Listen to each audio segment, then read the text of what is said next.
we watch people down through the years, it is astonishing how much energy the average person wastes in defending his own negative attitudes. We are so willing and ready to protect our right to be wrong, and at the same time so slow to advance the cause of our right to be right. Nearly always life begins and unfolds through a series of negative reactions to circumstances. There's an old saying that we all know is true, that bad news travels more rapidly than good news. We are more responsive to our instinct to criticize than to commend. We are quicker to condemn than we are to praise, and we are more likely to observe the faults in others than to seek out their good points. All these tendencies seem to rise in deep sources within our own natures. We are not even aware of our own critical tendencies in many instances. And when we are reminded of them, we take it for granted that we have a right to them, that we must have the privilege of objection, that we must claim our birthright of individual thinking because of a tendency to analysis, which means simply to take things apart. And by the time we get through taking our friends, neighbors, relatives, and world apart, the collective results in this kind of a disjointed situation in which we now find ourselves. So many people have taken the world apart, and so few have attempted to put it together, that we cannot be surprised if it is not the kind of a world we wish it was. If then this tendency to negative attitude lies at the root of our trouble, is there no way in which we can remedy it? One of the things that perhaps points this up more than anything else is our personal reaction to situations beyond our personal control. There's hardly anyone who does not become indignant, dismayed, astonished, offended when he picks up his daily newspaper. Yet it would be difficult to prove that any of these emotions contribute to the solution of the problems which the paper unfolds. There is no actual indication that indignation is solutional. Now, some can say that it can be solutional to this degree, that it can cause persons to unite, to rise above personal opinions and attitudes, and can create a kind of aggressive action in some direction or other, that it forms a valuable criticism by which things can be changed. For most leadership is sensitive to the indignation of its following. Actually, however, it is not the indignation that causes this reaction which we hope to achieve, because the problem finally settles down to a simple issue: what is right and what is wrong.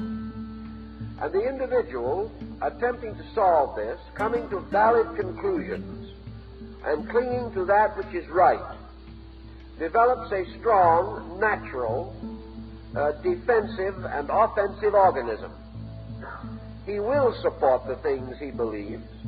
He will attempt to correct the faults that are around him. He will unite his resources with groups or movements which are accomplishing ends which he regards as right.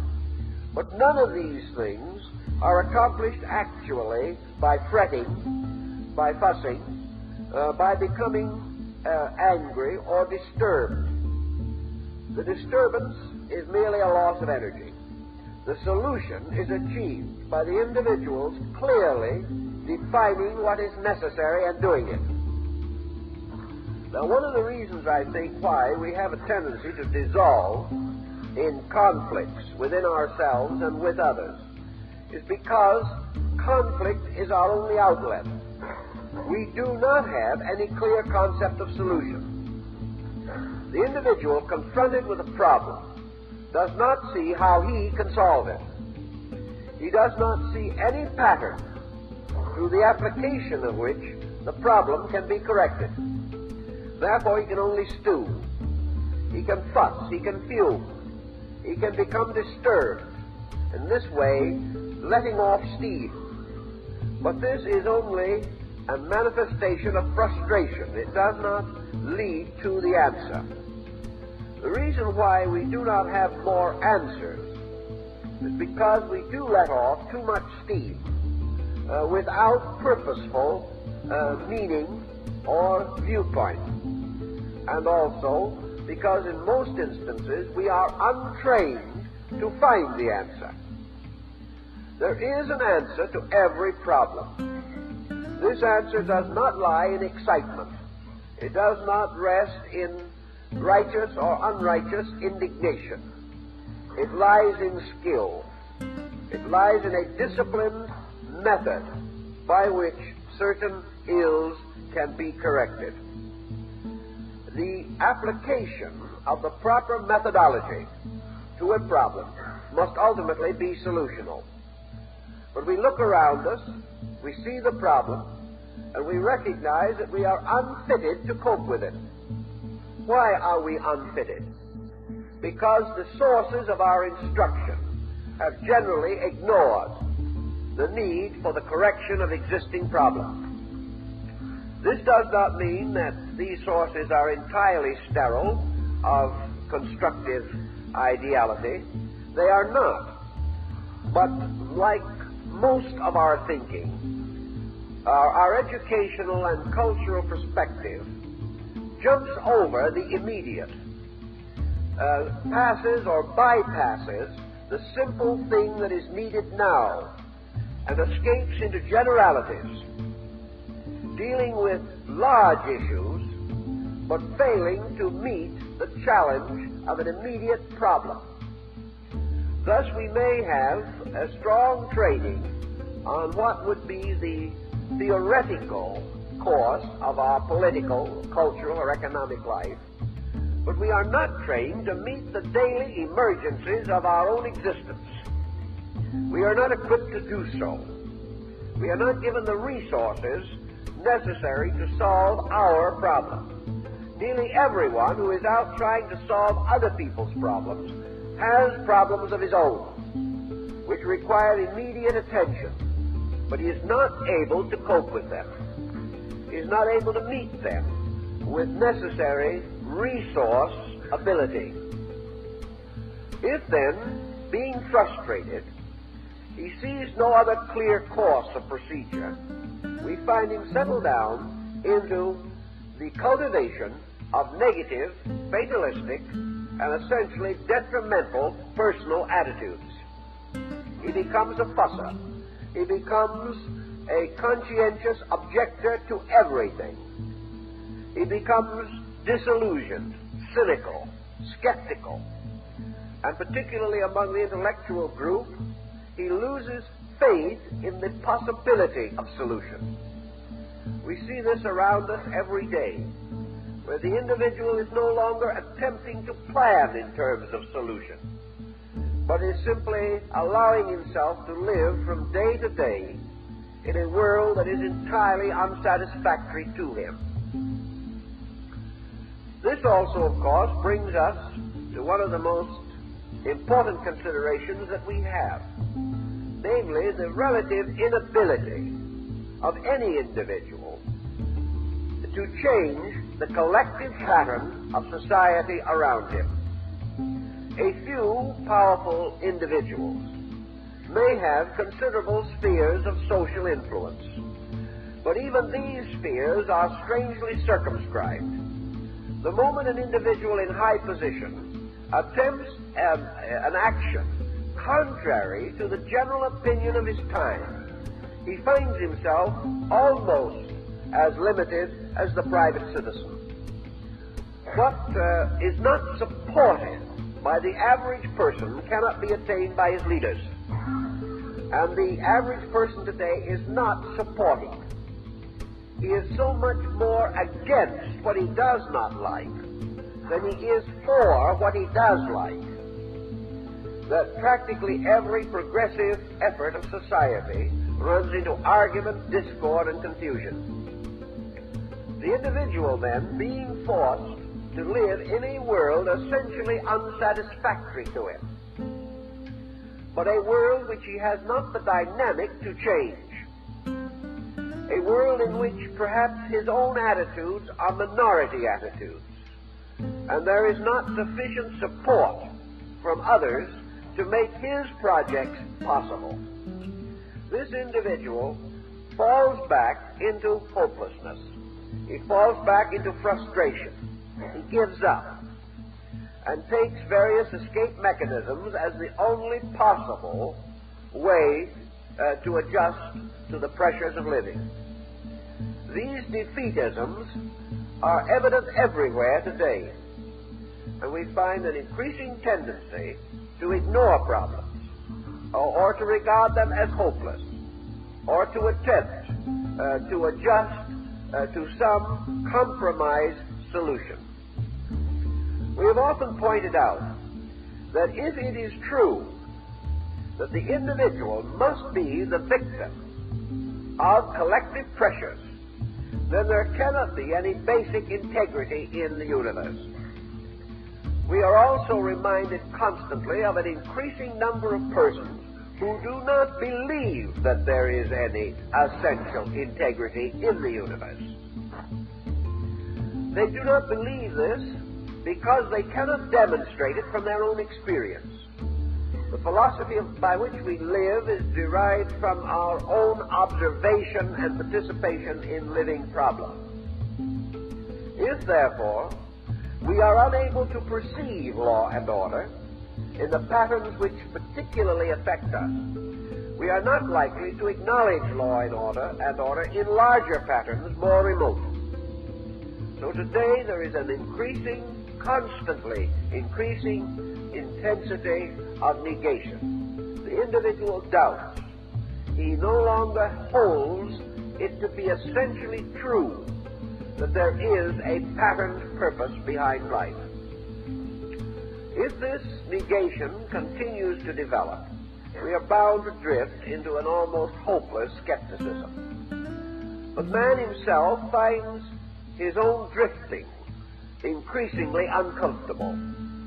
He discovers that actually the kind of a universe he lives in is not nearly as important to him as what he thinks about the kind of universe he lives in. It is his own adjustment that must, to a large measure, determine his relationships with life. He learns also, of course, that there is only one essential contribution that he can make as a private citizen, and that is the contribution of a well-ordered conduct of his own. He cannot give to others what he does not have. He cannot demand anything from others with an assurance that he will receive it. But he can bestow of what he is, or of what he has, according to his own insight and understanding. It therefore becomes important to the average person to enrich his own potential of interpretation and understanding. Unless he can do this, he cannot hope to maintain a creditable place in the life pattern of which he is a part. We must admit, and we know it is true from continually increasing evidence, that all negative attitudes are essentially destructive to the person who holds them and to those around that person. Negative attitudes must be compensated for in terms of unhappiness, sickness, and premature death. There can be no possible way in which a negative attitude or a destructive attitude can essentially and directly contribute to our security.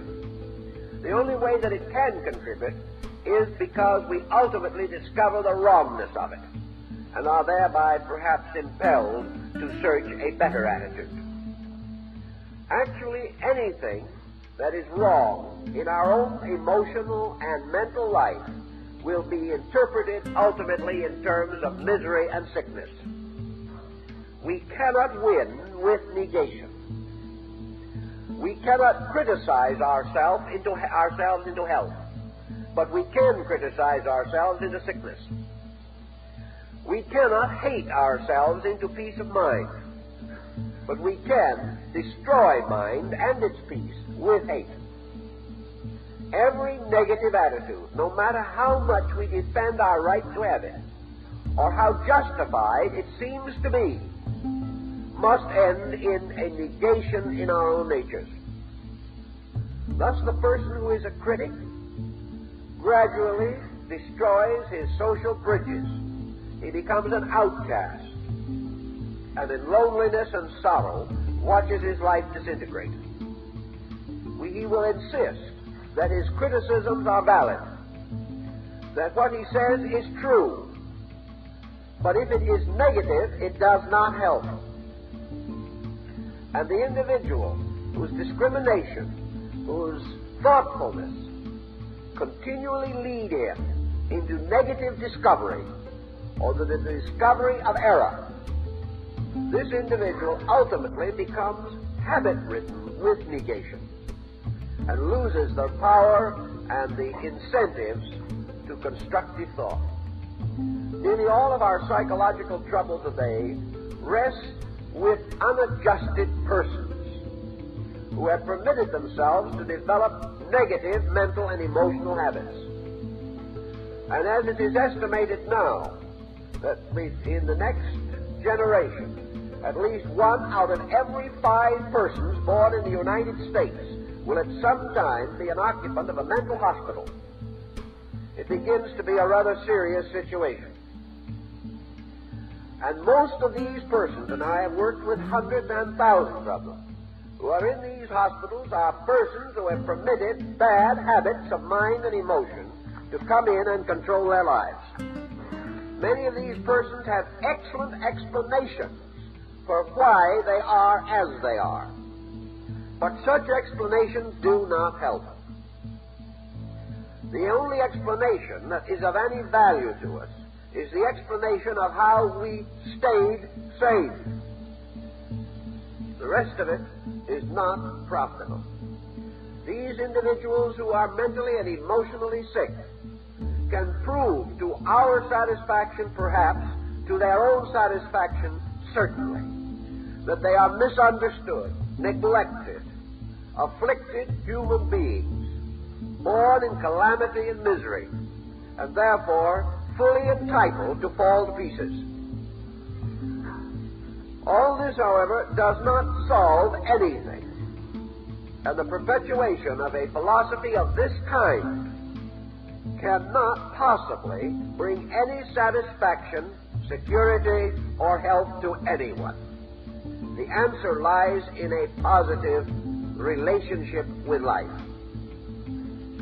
Now, in going back over a good many of these sorrowful characteristic problems, we find that the individual who has come to these melancholy and morbid conclusions actually did not have a particularly difficult life.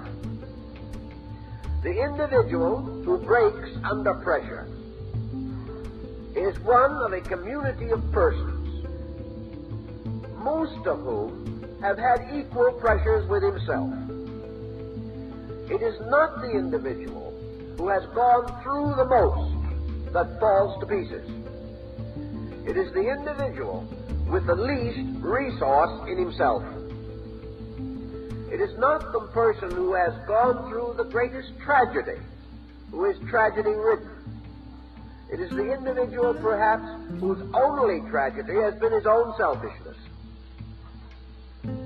But the person who has the wrong basic perspective gradually cultivates a philosophy of negation. He rationalizes, develops logical and reasonable sequences to prove to himself that he is a suffering soul. And when his proof is conclusive, he is completely miserable. And this complete misery has about it a nostalgic kind of uniqueness. And we have a competitive attitude in which human beings actually vie with each other as to which one can be the most miserable, gaining a certain distinction from having suffered tremendously. Years ago, we had a group formed.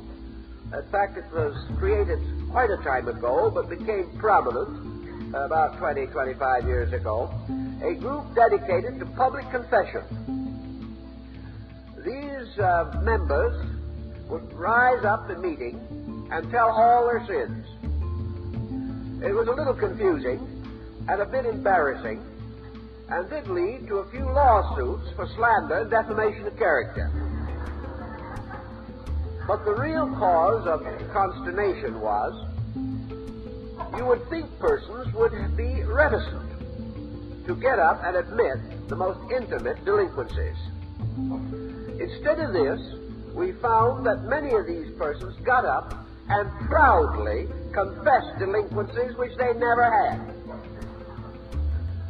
The only problem came be the competitive instinct to be more delinquent than the previous testifier. Each person who got up had to top all who had gone before him, and took a strange morbid pride in confessing faults that he did not possess. This tendency is part of the same pattern that we mentioned before. The idea that we cultivate negation far more enthusiastically than we do virtues.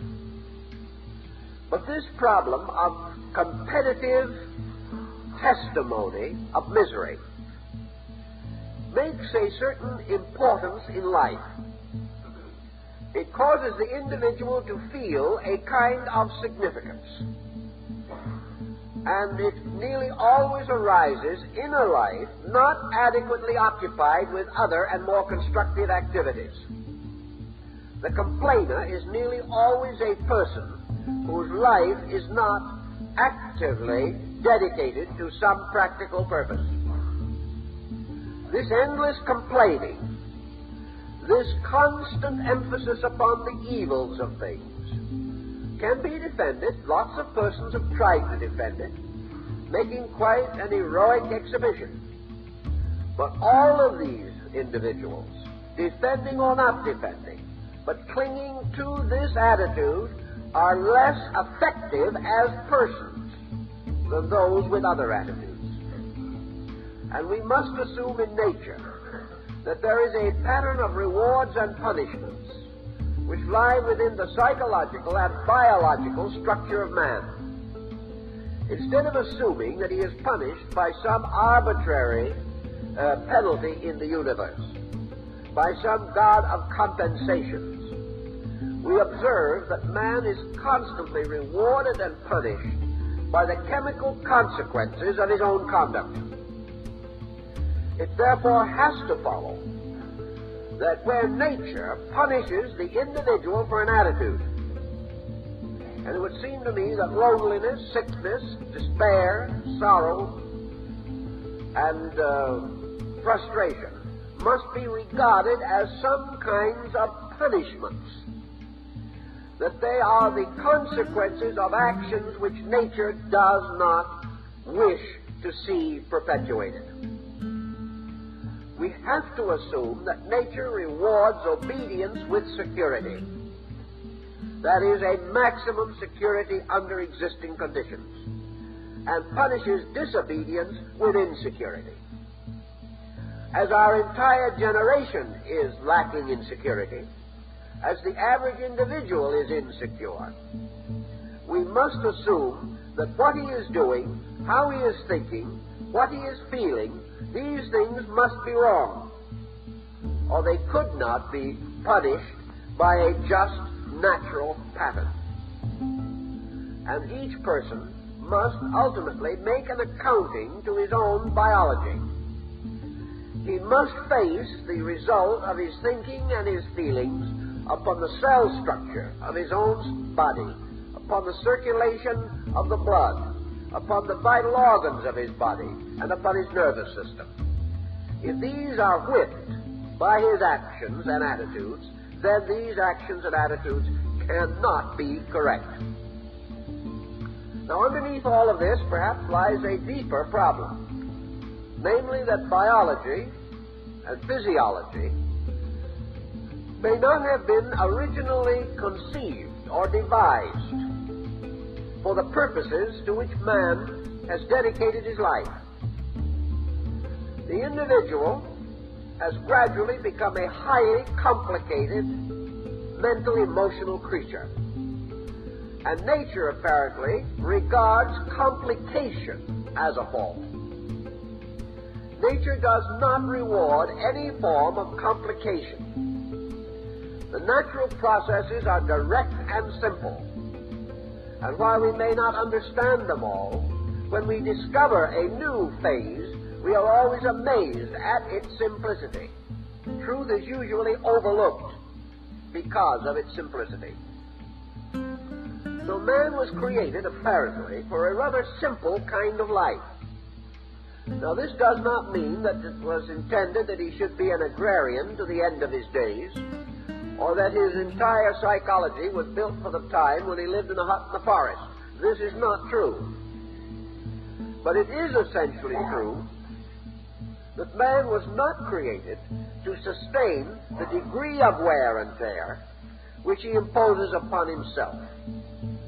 Man was not created with an equipment to maintain him against world wars, atomic bombs, crime waves, and the ambitions of leaders and the tribulations and antagonisms of nations and states. He was not created for such an intensive, negative way of life.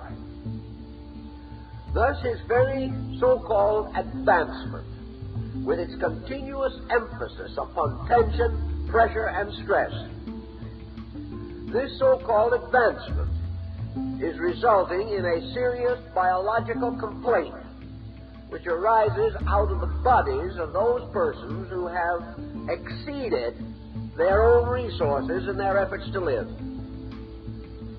Thus, the answer must lie in simplification and the conservation of resources, the integration of life upon patterns less intensive, less destructive than those with which we are daily confronted now. Nature is again telling us that our ways of life are subject to penalty because they are wrong. Now, a great group of persons arises in a culture such as ours, proudly proclaiming the things we do, telling us that these various activities, useful or useless, are indications of progress, that if it was not for this dynamic with which we are constantly rattling ourselves to pieces, we would not be the prominent, progressive, up-and-coming people that we are. But are we prominent, progressive, and up-and-coming? As we look around us, it looks more as though we were down and departing in many things. It looks as though we are constantly more concerned as to whether or not our progress can survive. And we wake up with consternation to discover that somebody else discovered the Sputnik. A very grave shock to our egos. And we begin to question whether our present way of life is protecting and preserving the leadership we thought we had. Because in the long run, a world or a generation or a nation or a race of sick people cannot preserve leadership. We cannot rule the world if our own psychic natures are in a state of constant uproar and disintegration. In our own daily and immediate problems, these same rules hold true. We live in a constant tension. We live in an intensity almost beyond our conception. We think we're getting used to it. We are firmly convinced that man can adjust to anything. To a degree, man can adjust to anything that is real. Man can adapt himself to all inevitables, because inevitables arise in nature. But man cannot always adjust himself to his own stupidity. This has no valid source in nature, and is merely an expression of his own ignorance. An individual who adjusts himself to ignorance will remain ignorant. To adjust ourselves to wrong leaves us where we were, producing no result that is of any tangible value to anyone. In then thinking about these problems, we turn and seek resources with which to meet them, to try to understand what constitutes a constructive, active, positive, idealistic pattern for life. How are we going to maintain it against so many difficulties? Well, one of the things we have to begin to estimate is the nature of difficulty. Most of the difficulties that we are in are directly due to the person we are. Man makes his own difficulties. He doesn't realize this, and to a degree he appears to be able to escape the implication.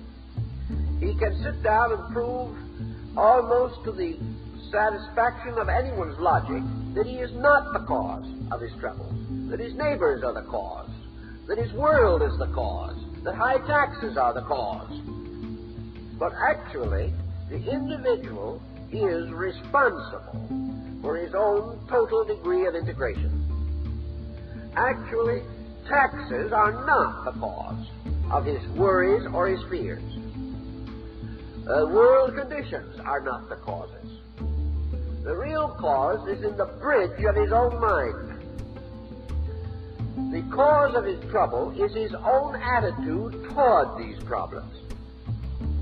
If he hates them, he is in trouble. Now, he may say that the thing he hates deserves hate.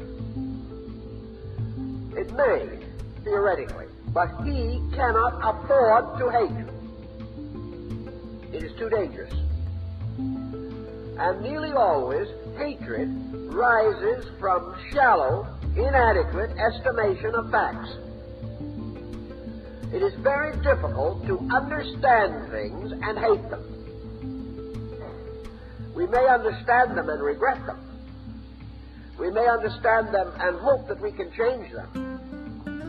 We may understand them and realize that they arise from a condition of human collective consciousness which is not adequate.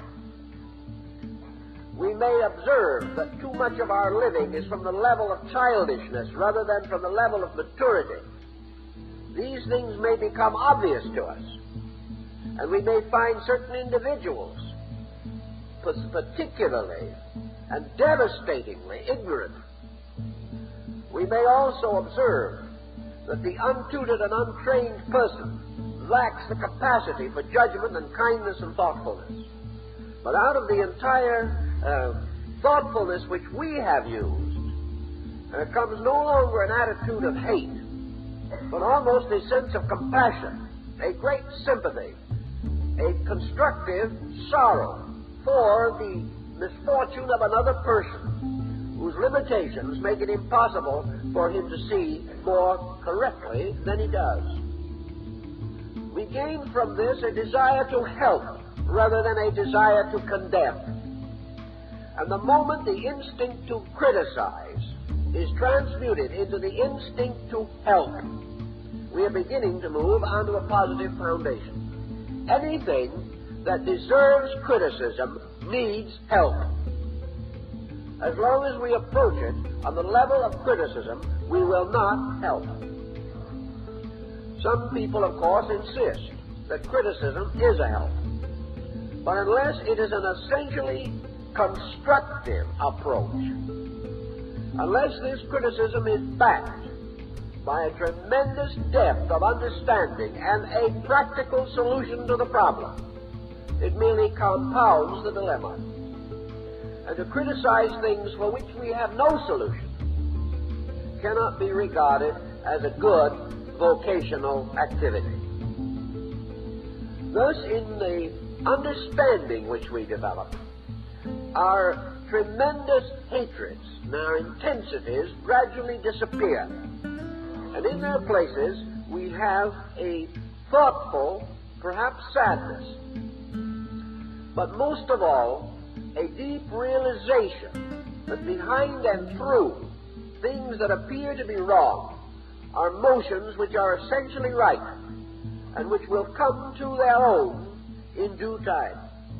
In any way that we can help these motions to come true, we are available.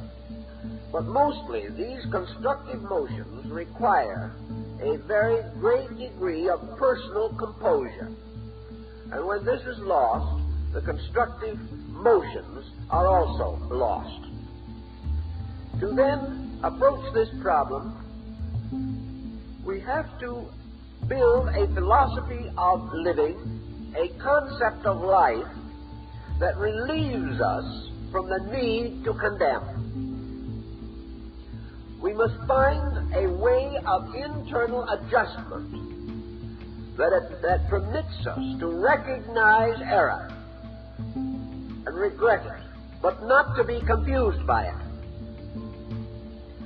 Also, we must reach a degree in which every misfortune that approaches us becomes a challenge to greater adequacy on our own part. So-called reverse is not dilemma, it is challenge. It is an opportunity to be bigger than we are in order to meet a problem greater than we have previously known. Every problem is an opportunity for the individual to release solutional power from within himself. Locked within each of us is a potential we know very little about. With every faculty that we now know alert, we are using only a small fraction of our potential life availability. We have at hand countless resources, which we do not even know exist because we have never directly required them to exhibit themselves. We've never called upon them. If then, instead of blocking the mind with negations, we permit a challenge to release its own solution from ourselves, we shall observe that we have much greater solutional power than we have ever known. Once, however, we have admitted a kind of defeatism. The moment we have set ourselves in a crystallized pattern of negation, we lock our lives from the solutional energies within ourselves. Once we have closed our minds to good, or to optimism, or to adjustments, once we have admitted defeat, once we have become cynical and critical, we are no longer concerned with doing anything well. The only thing we're concerned with is how badly someone else is doing it. We have no sense of being able to step into the situation and solve it. We have perhaps no incentive to. If we happen to dislike the individual in trouble, we hope his trouble gets worse. And when everyone's troubles get worse, the whole world becomes more confused, and our probabilities of happiness are further diminished. If then we are confronted, as each of us is today, with a problem almost involving our own sanity, it is very important that we recognize the possibility of further solutional resource within ourselves. We have to realize that man is equipped to meet any natural emergency. He is able to solve the problem of his own survival if he will cooperate with the patterns of energy and consciousness which exist in his own life. It is only when he refuses to cooperate or fails to do so that the problems continue to grow and the solutions to become less and less obvious. When we speak then of a positive or active attitude toward life, we do not mean the Pollyanna concept of looking at something that is no good and proclaiming it as beautiful. Such is not the attitude at all. The attitude is one of accepting growth as natural, reasonable, and proper, and also recognizing that the principal instrument of growth is challenge. The individual can never become better unless he needs to become better. And whenever a problem is bigger than we are, it reveals the need within ourselves to increase or enlarge our own resources. A problem, then, is not a dilemma or a disaster until we fail to meet it. And our own poor adjustment to it then sets in motion consequences which we term afflictions. A problem is not an affliction until we have misunderstood it, resented it, rejected it, denied it, or perverted the energies involved in it. Now, we can say that this is hard to accept because everything in life is constantly presenting us with loss, with disturbance, with perhaps irritation, crisis, responsibility, and worry. All of these things are true. We do have these problems continuously pounding in upon us. But these are not the problems. The problems are our own acceptances, our own rejections, and our own available resources. If we are overly selfish, we create a whole circle of problems. If we are vain, we create a circle of problems. If we are egotistic, another circle of problems. If we are jealous, we get into further trouble. It is our own attitude, primarily, which results in a challenge becoming a tragedy.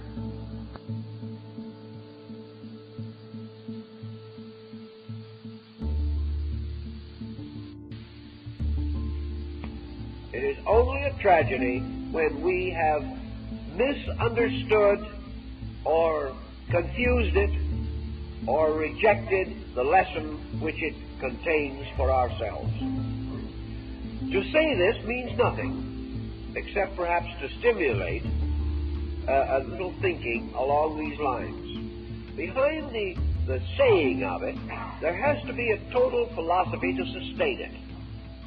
And that is why philosophy is important. It is a way in which we convince ourselves of our own needs. It is a way in which we rationally sell the truth to ourselves.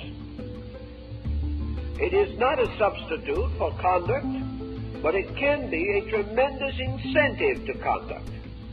And it also can give us the courage to make decisions that are more wise, more practical, more useful to all concerned.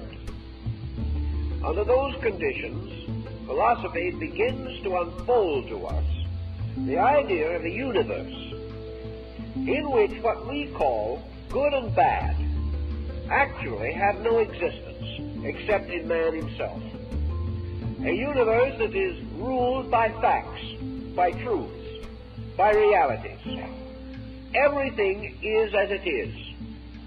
And if man will accept everything as it is, and understand it as it is, he will find that in this he has a clue to the directing of his own conduct. Now we can take the negative attitude by simply falling into words, that such acceptance would interfere with progress. man is not supposed to accept. He's supposed to roll up his sleeves and go out and make a considerable amount of excitement, whether it means anything or not.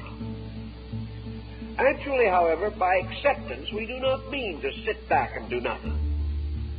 What we really mean is that by acceptance, we acknowledge facts and work from those rather than from prejudices. We have to have some kind of a basic acceptance of value. We have to say to ourselves, either this world in which we live is meaningful or it is not. Either the universe is honest or it is not. Either there is a basic integrity at the root of life or there is not.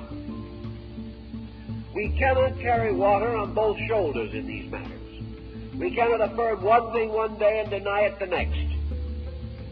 We must either believe that this universe is a planned thing, and that behind it is a creating intelligence and consciousness able to administer and administering this vast unfoldment according to lawful means, or there is not any of these factors, and man is simply a creature of accident, circumstance, and incident.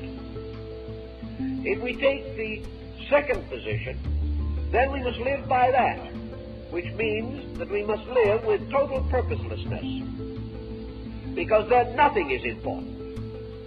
And nothing is less important in a meaningless universe than our own rebellion, so that there is no reason why even the purposeless viewpoint should result in pressure.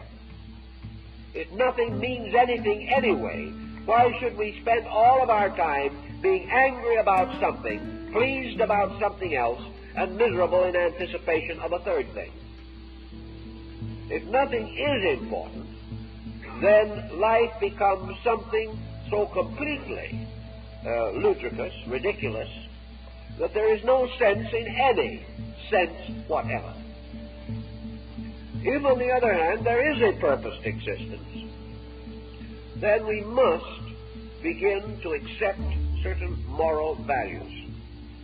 We must affirm or assume that this world is an unfolding sphere, and that within this unfolding sphere, man is precariously suspended, largely problemed and burdened by his own inability to understand the greater values of the world, his inability to grasp the total picture of his own existence, and thereby unable to know with certainty the courses of action which he should pursue. He is therefore under the pressure of a continuous doubt, a lack of available certainty. Lacking available certainty, he turns to the inner part of his own life, supporting it, sustaining it, and enriching it to the greatest degree possible by recourse to and reference to the great achievements of other times and other ages. He uses the great philosophies and religions of life as guides and aids to understanding. He seeks to know better and to live according to the teachings of Buddha or Jesus or Confucius or Lao Tzu, because he believes these persons have lived well. He tries to draw upon the spiritual experience of his race for courage, conviction, for understanding, and for sustaining faith. And gradually, out of his conviction, he integrates a constructive attitude, which he must then put to work, proving or disproving it. It's interesting, perhaps, to realize that there is a reason why certain great systems of thinking have lived. They have not lived because the Creator was proud of them, that is, the human Creator. These systems have not survived because of the mere pressure of personality. They have survived only for one reason, that in common experience they have proven true.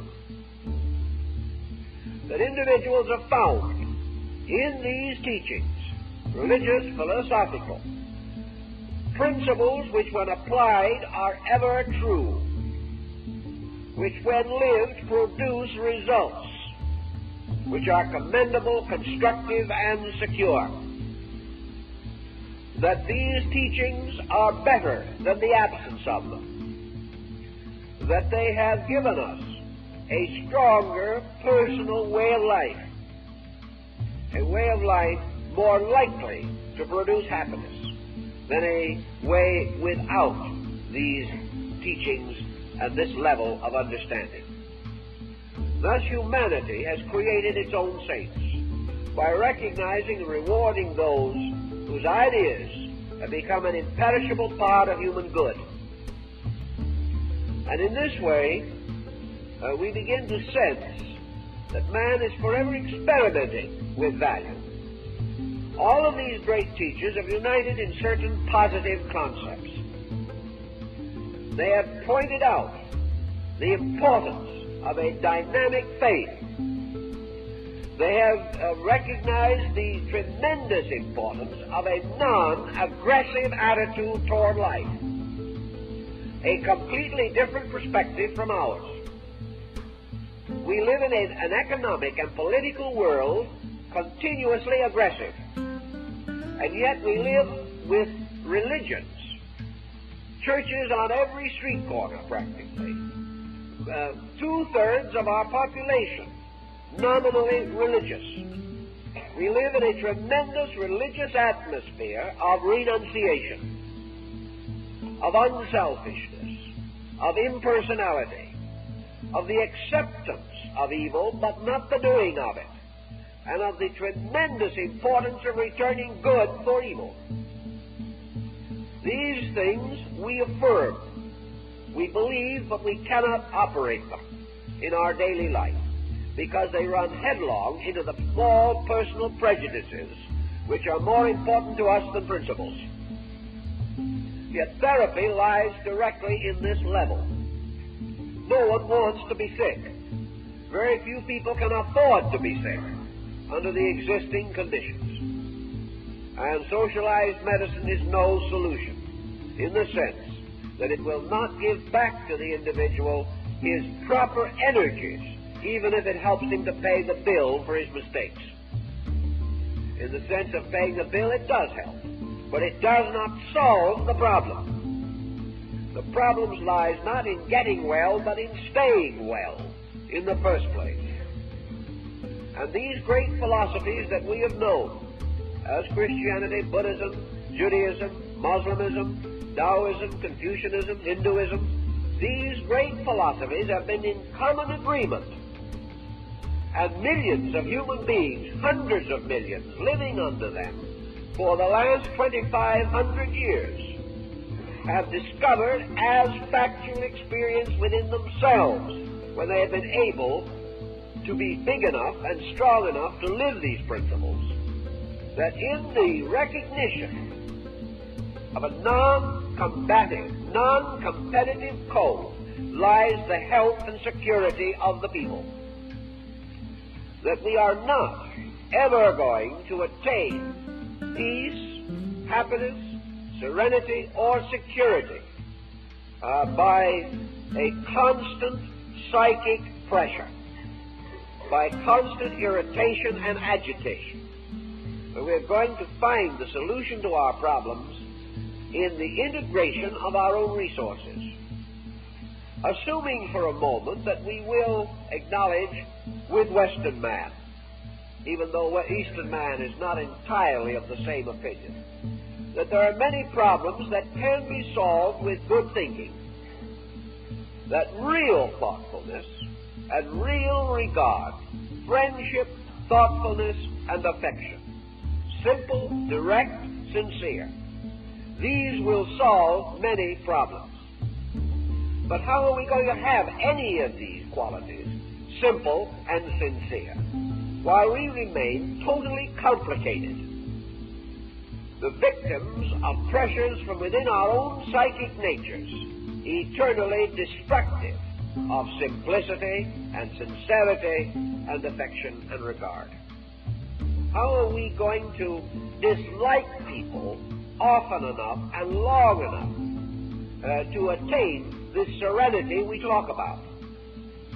How are we going to complain our way into peace of mind? Or how are we going to scandalize our way into security? We cannot.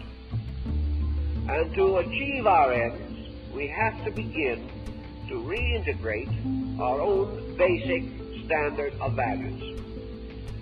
Before we can permit any positive value to grow, we must, to a measure at least, escape from the pressure of negative value. If we are going to have a beautiful garden, we must first clear the land. For if we leave all the weeds and the stumps there, our flowers will not grow well. And after we have planted the garden, if we wish it to become a beautiful garden, we must take care of it. We must see that the plants receive nourishment and water, and that they are planted according to their own natures, some in the sun and some in the shade, so that each is given the opportunity to be itself. If we do not use this care and this thoughtfulness, we have no right to resent the universe if our garden does not grow well. And in our own thinking, in our own living, before we can create a constructive philosophy of life, we've got to get the weeds out of our own consciousness. And these weeds are hate and fear and doubt and jealousy, suspicion, egotism, over-possessiveness, over-ambition, envy, and such attitudes as must always reap a whirlwind. All of these actions and attitudes must end in trouble. If we want to be out of trouble, therefore, we must prevent the continuance of these attitudes. Now, we can't just simply say to ourselves, let's stop being jealous. Unfortunately, we have nursed these negatives so long that we can no longer control them. They control us. We are the victim of habits.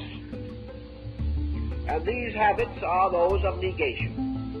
The only way we can escape from these habits is to understand through them by giving ourselves a point of view or a perspective acceptable to ourselves. We must sell ourselves something better in order to unsell ourselves about something worse. Our new attitude must arise because we have a new and better conviction about value. The moment the conviction is established, that which is inconsistent with it falls away. The only reason we're in trouble is because our conviction is on a level which causes trouble.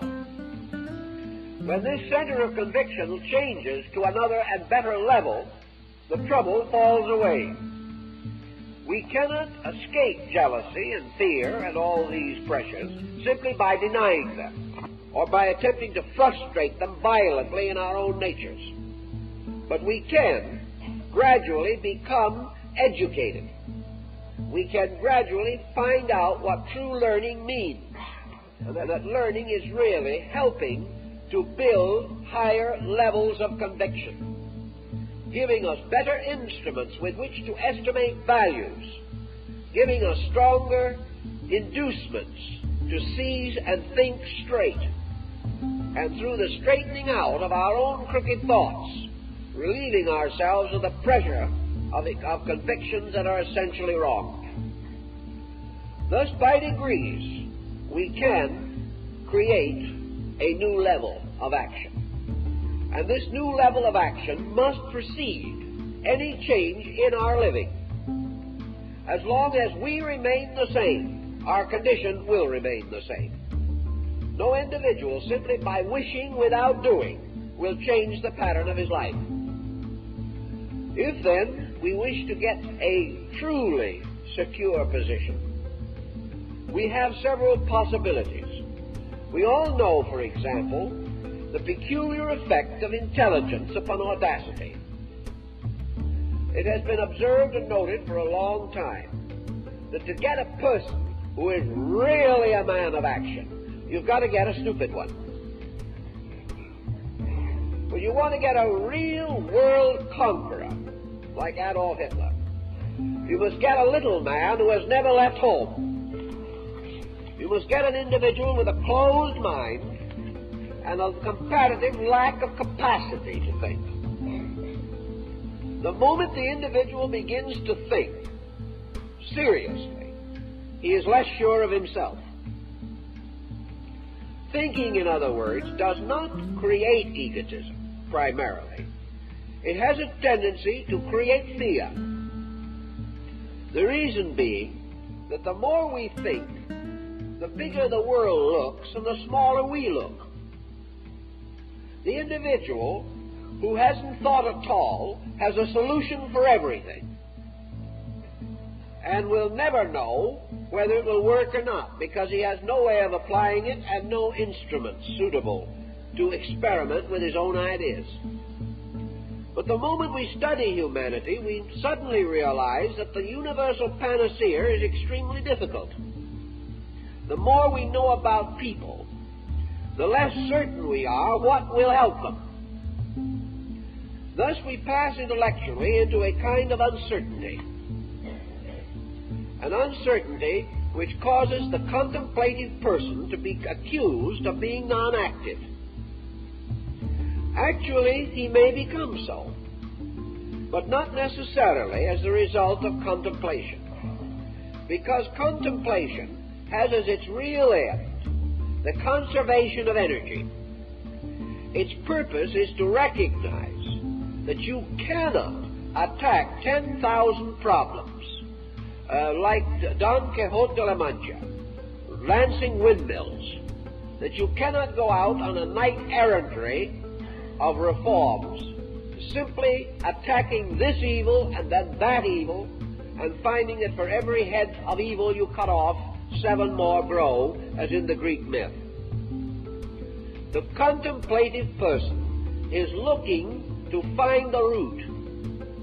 He realizes that if he can discover the basic common denominator of trouble and can attack that with one clear decision, one clear discovery, he can uproot 10,000 evils.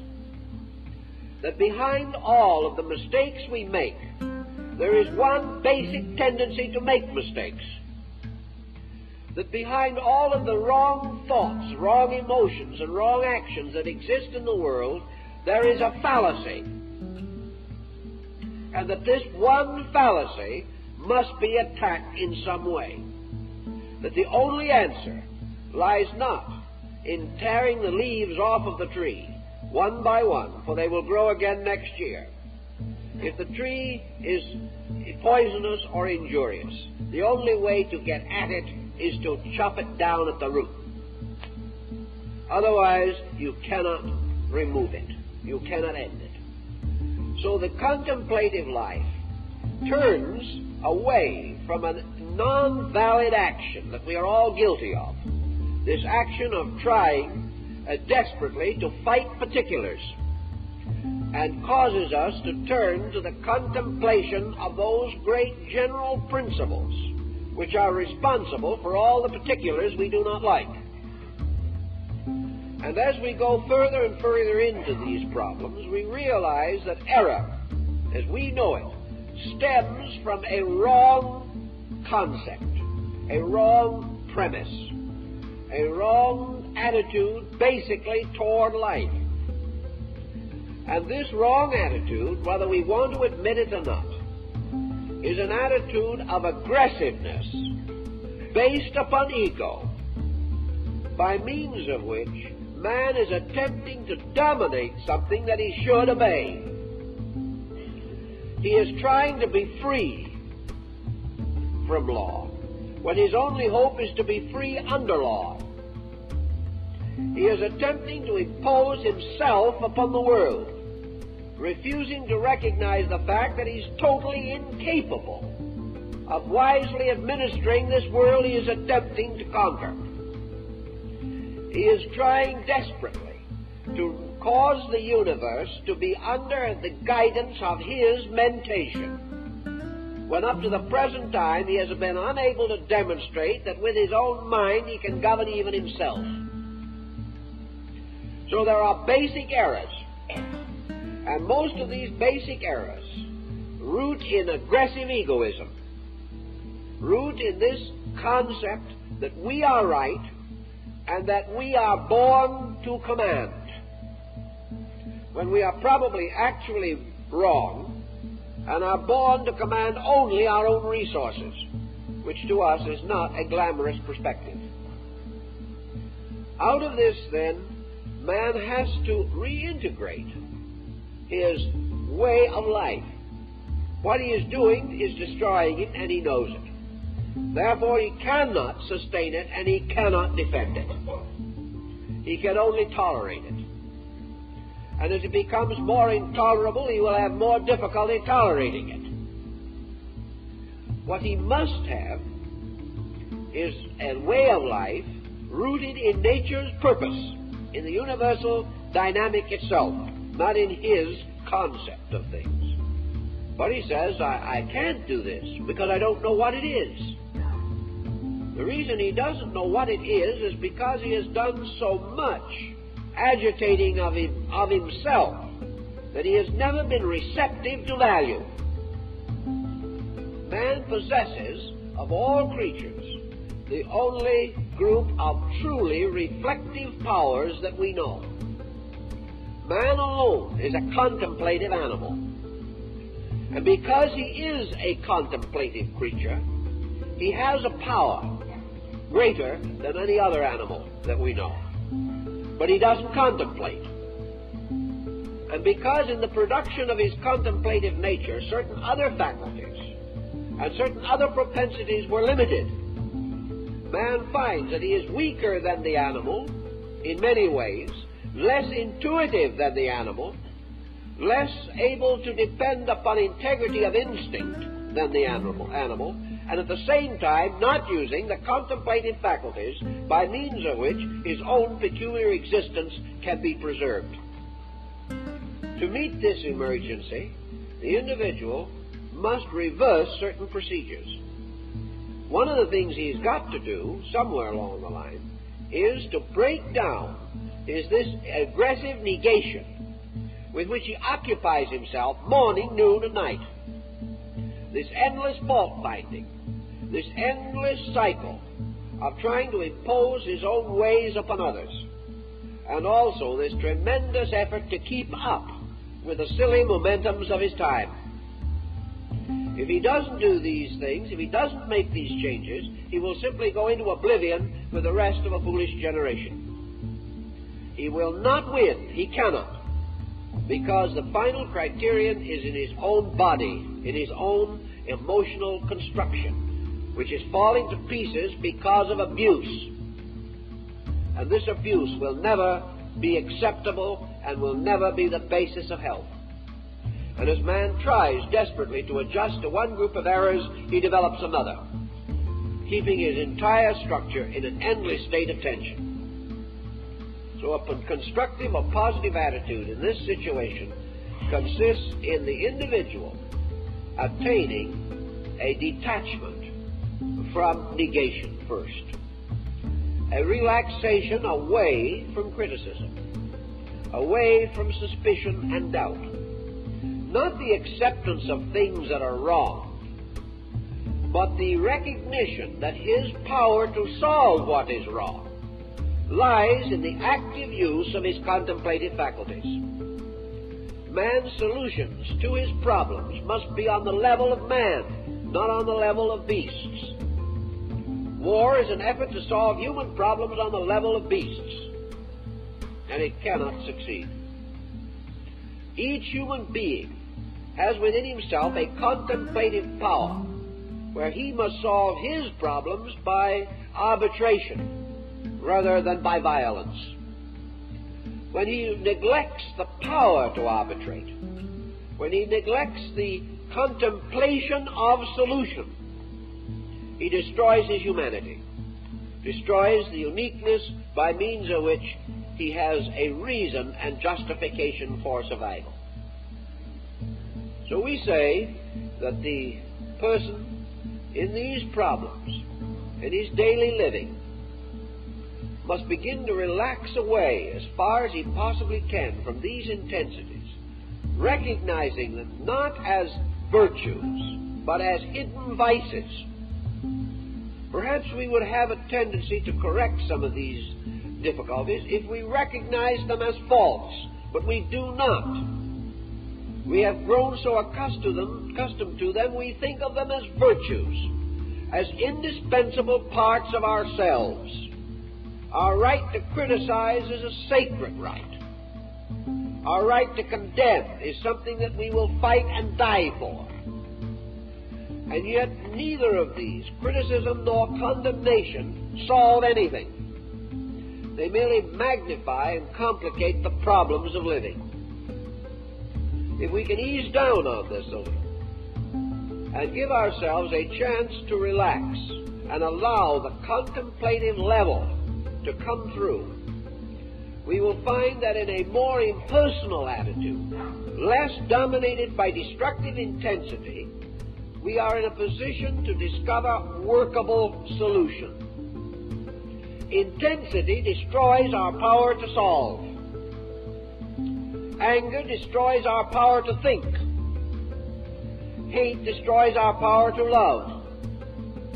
Fear destroys our power of faith. All things needed to solution are destroyed by their opposites. And the individual who has the negative qualities cannot at the same time sustain the positive ones. He must decide between them. And the amazing thing that he doesn't realize and has never been able to realize is that love is a kindlier, happier thing than hate. We have never seemed to find as much satisfaction in the development of our virtues as we have in catering to our vices. Yet actually, our thoughtfulness, our kindliness, our friendliness, these are the sources of happiness. These are the things which bring us contentment. These are the very conditions we dream about. These are the things men go out in war and fight and die for. Yet, in decision, we do not choose to cultivate them. The moment some temptation to be unhappy comes along, we are perfectly willing to sacrifice our birthright of happiness. Out of the recognition of this situation, we do have the right, if we wish to apply it, of choosing positive and constructive attitudes. We can choose not to gossip. We can choose not to criticize. And we can choose to seek the good in things, realizing always that there is something of good, and furthermore that the acceptance of the fact of good is the greatest stimulation toward the growth of good. Henry Ford proved in his work with ex-convicts that when you have a faith in a man, you have a greater probability of that man maintaining his own self-respect than when you suspect him. The moment you doubt him, you destroy his faith in himself. The moment we suspect, we create suspicion. Whereas if we have a strong and constructive attitude, we have the greatest and most powerful defense against betrayal. But someone will say, I did have that attitude once, twice, 3 times, and I was betrayed. Now I'm a hopeless skeptic. I've done things for people, they've turned around and stabbed me in the back. There are a large number of cliches bearing on this point, but we don't need to repeat them all. But the answer again lies in man's ability to detach himself from the things he does. Almost always, when we are so-called betrayed, we are offended. First, because we feel that our own judgment has been wrong, and that's an intolerable situation in itself. We can never forgive the individual who has proved that we are wrong, if it is only by failing us in some emergency. Furthermore, We become attached to the things we are doing. We expect results. We demand results. But we live within so small a reference frame that the only results that we can see must be almost immediate ones. It is difficult for us to imagine that something, the results of which we cannot see, has results. And nor can we be satisfied with the belief that those results may only reach their harvest long after we have gone. We must have the proof of it right now. All of this, again, being the imposing of our own mind and our own attitudes upon things. We do not do things well, generously, lovingly, and finely because we expect reward. We do these things because they are the law, and we either keep the law or die from breaking it. The other person's reaction to what we do is according to his own understanding.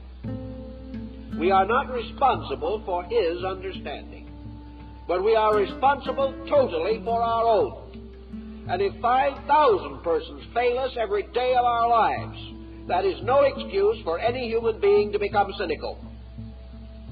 Let's face it. Because we must live with ourselves. And if we do not believe in cynicism, then the failure of other persons cannot make us do that which we know is not right. The moment we permit ourselves to fall into this error of being discouraged, it means that our faith in value is not great enough. This evidence, by the way, is not so remarkable as we might first assume. There are very few persons who have not been given indications of gratitude. There are very few persons who have done great things over a continuous period of time without recognition. There are very few persons whose kind deeds have always gone awry. What we generally again do is promptly forget the kindnesses that have been done to us, the gentlenesses which have returned to us, and when 50 persons are grateful and one is not, that one is the only one we remember. If we look back over our lives, we will realize that we have not been the continuous victims of ingratitude. We have been the continuous victims of our own attitude toward it. We have willingly and willfully rejected the kindnesses which we should have appreciated in order to nurse the grudges we should have forgotten. Thus, regardless of how we approach it, as Henry Ford found out with the criminals or ex-criminals that he took on parole and employed and placed in positions of responsibility, every one of them did not live up to it, but the majority did. And it would be quite possible to build a philosophy of life upon the one who didn't. But that philosophy of life would be wrong, because it would forget the dozens and hundreds who proved themselves trustworthy in every way. The same way, if we are negative and recognize and remember only negation, we can prove it, but the proof is not valid, because it is a proof based upon a minority incident. It is the magnification of a particular. Whereas the men who did respond and did come through represented a generality, a larger group. And their testimony, 99 to 1 perhaps, is the more valid. And in life, the hundreds of good things that have come to us are more valid than the few unpleasant remembrances that we cannot get out of our systems. So if we take our attitudes and examine life fairly, we will discover grounds for optimism. We will find that this world is not nearly as bad as we have forced it to be by our own thinking, and building a more generous, contemplative relationship with life, we will begin to see that we have been wonderfully blessed and protected through countless emergencies, and that also, if we could maintain and preserve the gentleness of spirit, which is our birthright as human beings, we could live victoriously through this span of life, creating good for others and strengthening the integrities in ourselves. So our positive attitudes must arise from a total picture of our own living.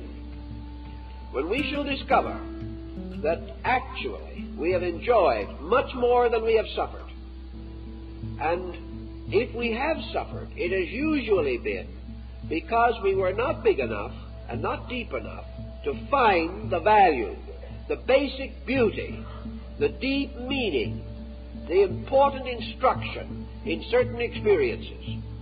These we have resented. We have resented them because we rejected them, and in so doing have created negation. If we understand these things, we can begin to build a more constructive attitude and a better philosophy, and we will find that the proof of it will lie in its effect upon our total economy as persons. When the facial expression begins to relax, when the tightness leaves the corners of the mouth, when the nervous, angular motions of the body begin to soften, when we can begin to enjoy the good that comes to others, when we can actually feel a little better when we get up, a little better through the day, as the result of trying, of striving, we will realize that a good attitude is our only protection in life, and that without it we cannot survive. Nature tells us this, and if we are wise, we will obey nature.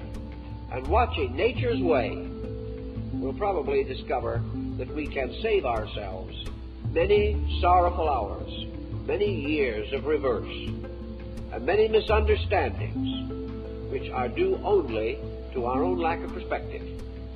So beginning to take responsibility for our own condition and living according to it, we can slowly integrate a really purposeful point of view, one that will help us and strengthen us and give us courage to face the future. Well, time is up. So